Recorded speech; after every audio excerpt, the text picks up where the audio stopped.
What's good, Newbark, and welcome to your video game news podcast on this wonderful Thursday, May 28th, 2020. Starting off today's lineup, we have some major sales going on, both for an online service and some digital storefronts. Right now, you can secure a year of PlayStation Plus on eBay for only $33 USD, which is nearly half off the typical $60 annual subscription price. Keep in mind that for those of you who already have PlayStation Plus, you can purchase one of these codes, activate it on your account, and then it will simply add these 12 months to your current subscription duration. For those interested in the link to the article with the eBay link is in the description down below.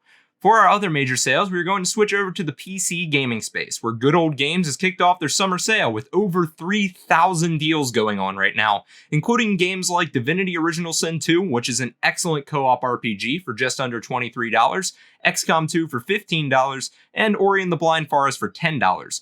A complete list of the games on sale can of course be found on the Good Old Games storefront, and keep in mind, one of the big perks of buying from Good Old Games is that many of their titles are DRM free. Another major sale in the PC space this weekend will be on UPlay's storefront, where the Farcry franchise will see discounts of up to 75% off, alongside a free-to-play weekend for Far Cry 5. The free-to-play window will be open from 6 a.m. May 29th, which is tomorrow, through 1 p.m. on Sunday, May 31st. And if you're interested, you can preload the game now to maximize your playtime within that window. Now, of course, game sales are wonderful and all, but we all know the greatest price is free, and we do have some news on some free games heading to consoles in the coming weeks. Starting off, Microsoft has announced their free games with gold for June, which are Shantae and the Pirate's Curse, available from June 1st through June 30th, Coffee Talk, available June 16th through July 15th, Cine Mora, available June 16th through June 30th, and Destroy All Humans, available June 1st through June 15th. Out of the games on this list, the Shantae games generally have a pretty good reputation in the 2D platforming space. Coffee Talk seems to be Coffee House Simulator, which I guess could be neat. And of course, we have a pick I find kind of odd since we have a remake already in the works with Destroy All Humans. Overall, not terrible, but I wouldn't say particularly great either. On the bright side, if you're subscribed to Gamepass, Microsoft has also announced that No Man's Sky will be joining their catalog of console games on their Gamepass service in June. Considering the controversial and rocky start that No Man's Sky faced when it launched, and the redemption story it seems to have followed, now is a great time to try it out if you're subscribed to the service. Moving over to the PlayStation side of things, Push Square reported this morning that Sony officially confirmed their two free PlayStation Plus games for June to be Call of Duty World War II and Star Wars Battlefront 2. While lacking the variety and sheer numbers of Microsoft's free game offerings for the month, both of these titles are much more recent and probably would be considered more quote-unquote AAA, so to speak. While I've never been a Call of Duty fan, I can say that Star Wars Battlefront 2 has come a long way from where it was at launch, and is quite an enjoyable experience now if you're a fan of the universe and have some friends to play with. Now with all of our deals out of the way, let's move on to some games heading to new places. We'll start with the one that I expected the least, being that the beloved visual novel series Danganronpa is being ported to both iOS and Android devices.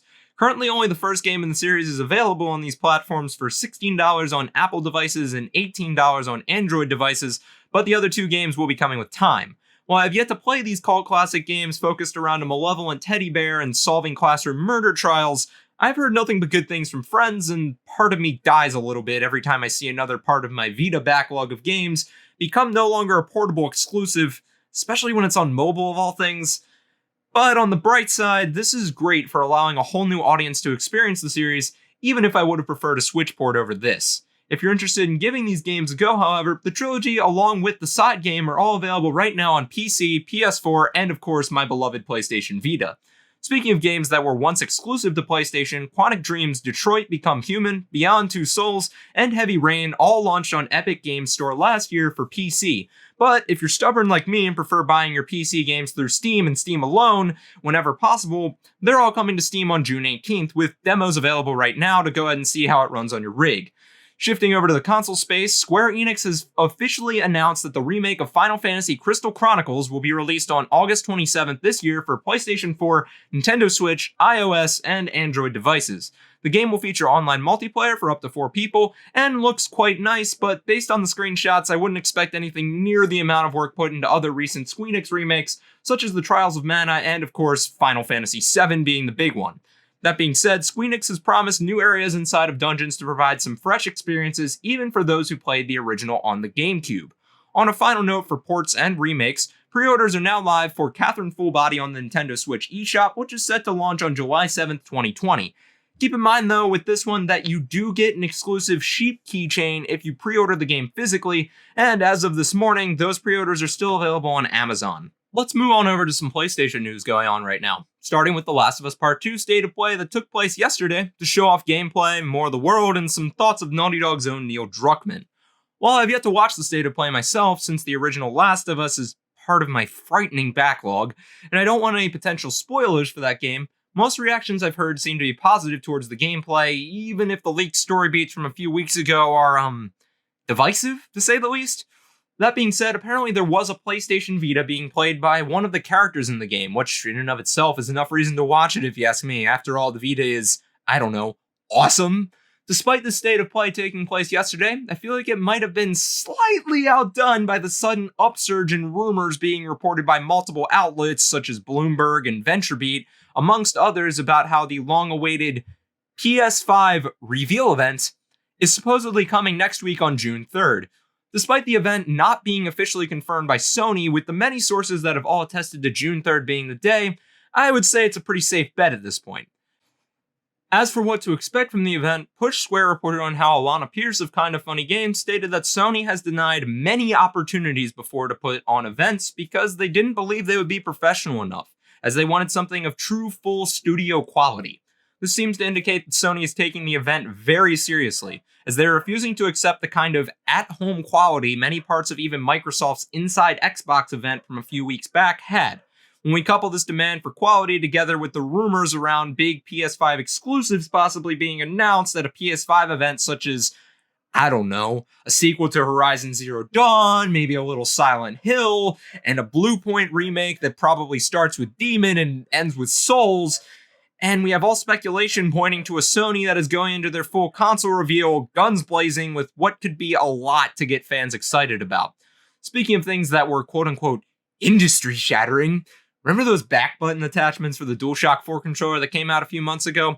They went out of stock rather quickly and apparently will be back in stock in the US starting next week. So if you're interested in one of those and missed out on these initially, it may be worth keeping an eye on. Some retailers are even offering a sort of back order option right now, which basically has you pay for the attachments now and they'll ship it to you once they have them back in stock.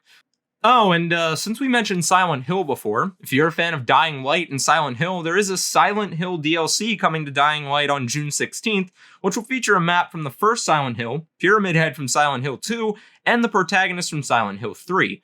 It's important to also note that this DLC is coming out after Konami explicitly denied more being done with their popular IP earlier this year, which in my eyes means any possibilities, including those PS5 game rumors, are definitely still on the table.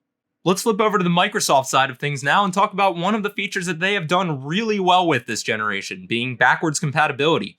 Jason Ronald, who works alongside the Xbox team, spoke with The Verge about how Microsoft has been developing a new reconstruction technique to automatically add HDR support to games that never had it initially, emphasizing that this is done via the hardware of the Series X and therefore requires zero additional work from the game's original developers. Alongside this, Ronald also spoke of techniques being developed to increase the frame rates of select older titles, specifically naming jumps from 30 to 60 FPS and from 60 to 120 FPS. Given Microsoft's current strong track record with improving older titles both in terms of resolution and performance through their backwards compatibility program, I wouldn't write any of this off as being too good to be true. Titles such as Final Fantasy XIII, the Gears of War games, and Ninja Gaiden 2 got an entirely new breath of life from Microsoft's back compat team and their amazing work. And if you don't believe me, simply go watch a few Digital Foundry videos on these titles and the team's efforts really speak for themselves. If this wasn't already awesome enough for preserving older games, Microsoft also stated in a recent blog post that their team is still committed to preserving their game legacy, and is continuing to listen to feedback from the community on more titles we would like to receive backwards compatibility support for. When this is compared with Sony's complete disregard for backwards compatibility during the PS4 generation, I have to give Microsoft a lot of credit in this area, as all these moves for enhancing older titles are highly consumer-friendly and in reality don't make any Microsoft money directly. Now that we've spoken of two of the big three in the console space, I should also mention that apparently Sega, a former member of the big three before Microsoft joined in, apparently will have a big story out next week. This story will supposedly rival the importance of the Wired articles on Sony's PlayStation 5 that we saw last year. This is coming from Japanese technology journalist Zenji Nishikawa, who spoke of his exclusive article for Famitsu, and that will be published June 4th of next week. Nishikawa has already stated that it is not a Dreamcast 2 being produced, but that whatever this story is will apparently, quote-unquote, rile up the games industry. While we can't write off this possibly being a journalist doing his best to sell his product, we should also note that June 3rd will be Sega's 60th anniversary, so a major announcement at that time could certainly make sense, and there are countless speculation ideas online as to what it could be. Personally, the most wild idea I could see happening from this is that Sega was acquired by either Sony or Microsoft, but like I said, that's a wild idea and extremely unlikely. Overall, I'm not getting my hopes up on this one, but it would be nice to see something neat from Sega, especially with all the awesome IPs that they haven't touched in such a long time, such as Skies of Arcadia and Jet Set Radio. Lastly, let's talk about a few things to look forward to in the coming days and weeks besides the rumored PS5 event. First off, Sony's Days of Play sale goes live in the US on June 7th and runs through the 17th, and while not all details have been announced yet for what sales will be happening in the US, typically there are price cuts on first-party titles, controllers, and even some consoles. Later in the month, on June 24th, Squeenix will be holding a live stream for their upcoming Avengers game that is due out on September 4th this year.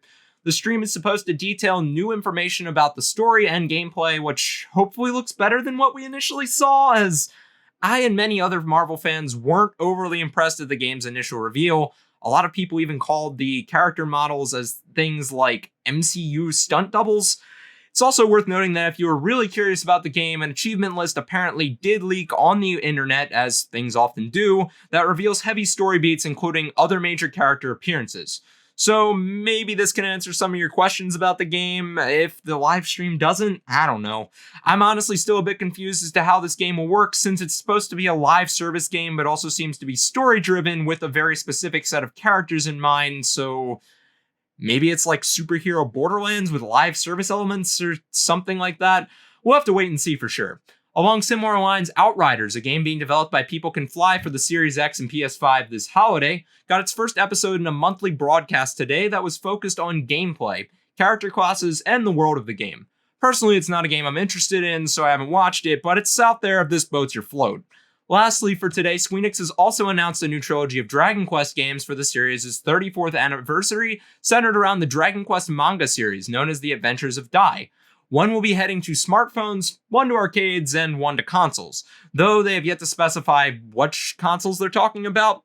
As for the console-bound game, it is titled Infinity Strash Dragon Quest The Adventures of Dai, and based on the Japanese trailer, it looks to be a highly stylized action RPG that honestly looks pretty fun. In terms of consoles to expect this to go to, I would say PlayStation is a safe bet, as Dragon Quest seems to always be on PlayStation, and based on what I saw, I would imagine a Switch port's pretty likely too, especially since both Dragon Quest XI and Trials of Mana received Switch ports. Anyways, thanks for tuning in everyone, and be sure to have a fantastic rest of your day, and let me know all of your thoughts, comments, theories, etc. in the comments section down below, and I'll catch all of you guys in the next video.